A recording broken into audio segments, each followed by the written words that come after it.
Working back on the Crown Vic this morning. Made some progress in the past few days, but haven't really documented, so I wanted to just take a minute, kind of show you what I've been working on so far. So this was the piece that I talked about making into the light bar.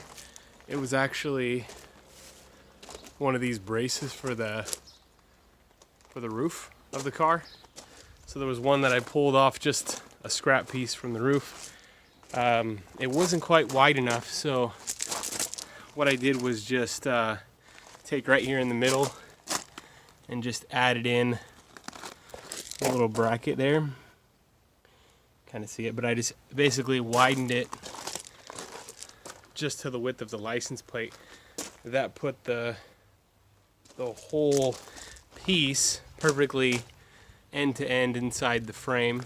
So then I just bent over the end, throwing a couple of self-tappers on the inside, closed off, boxed in the ends of these frames, a little bit of rust reformer on the frame stuff, and then some gloss black on the bumper. And then I got some 16-inch LEDs that I had for the ice cream truck, so just took those, mounted those to the back with a couple of little screws, and then you can just kind of see the light come through the holes of the bracket. So just made it a little bit different than just tacking on the actual lights. That'll be changed when we actually get our bender die, which is on quite a bit of back order here. As soon as we get that, we'll actually build some type of a tube bumper in the back that'll hold the license plate and the taillights most likely. Thinning out the wires, getting those figured out. This is the fuel pump shut-off switch. Debating on whether or not I want to put this somewhere in the car. It shuts off if the police officer was in an accident and it gets jarred. It'll actually pop this red button up and turn the fuel pump off. So it's a safety measure.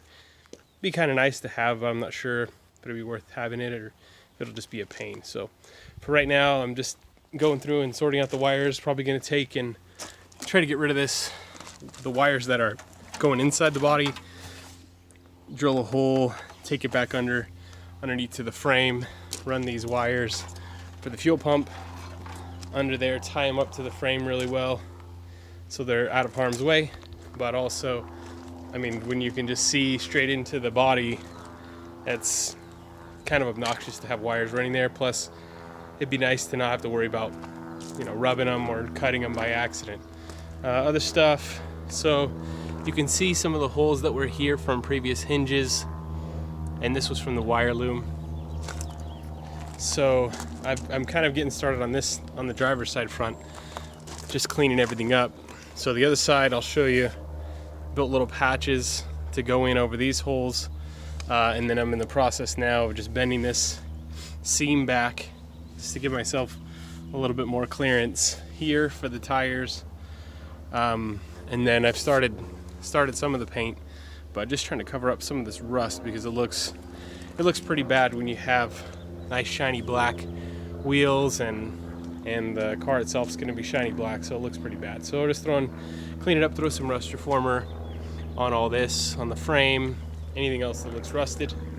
Last night worked on some of the wiring. I've got to get myself a new wiring harness or some relays, because when I turn on the orange LED ring, either for the turn signal or for the running light, it just goes to a strobe, and that's not going to work. It would be okay for the turns, so I might leave it for the turns because that's fine, it's temporary. But if you're driving like that, it gets annoying. Plus, left to right, it doesn't strobe at the same rate, and so it just looks odd.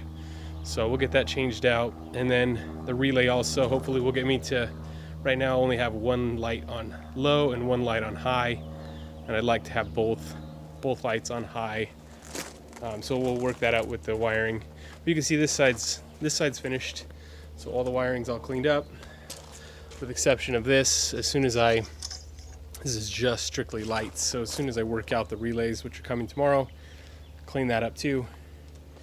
Paint everything just with the rust reformer to cover that up, just to make it look a little bit better, and then start on the gloss black on the body. Here are those just little patches that I weld in just to cover up those holes. They don't look amazing, but I think they look better than the holes did. Make it look a little bit more finished. Once you get the exo cage on there, you'll never even know those were there.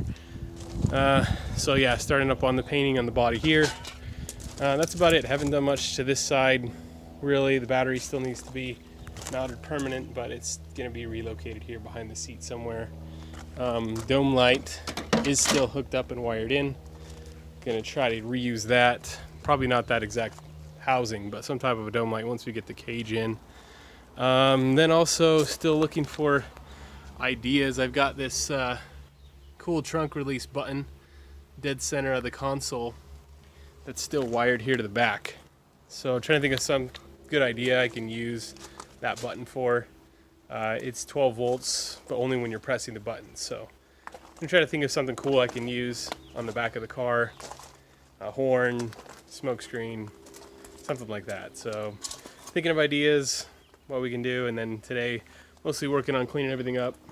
Trying to get this driver's front cleaned up, the underside, and then we'll change the oil. And then by that time, maybe tomorrow afternoon, we'll have the relays in, and then I can take it and get it weighed next week. And then we should be good to put the big tires back on. So we'll get working on that today, and I'll let you know how it goes.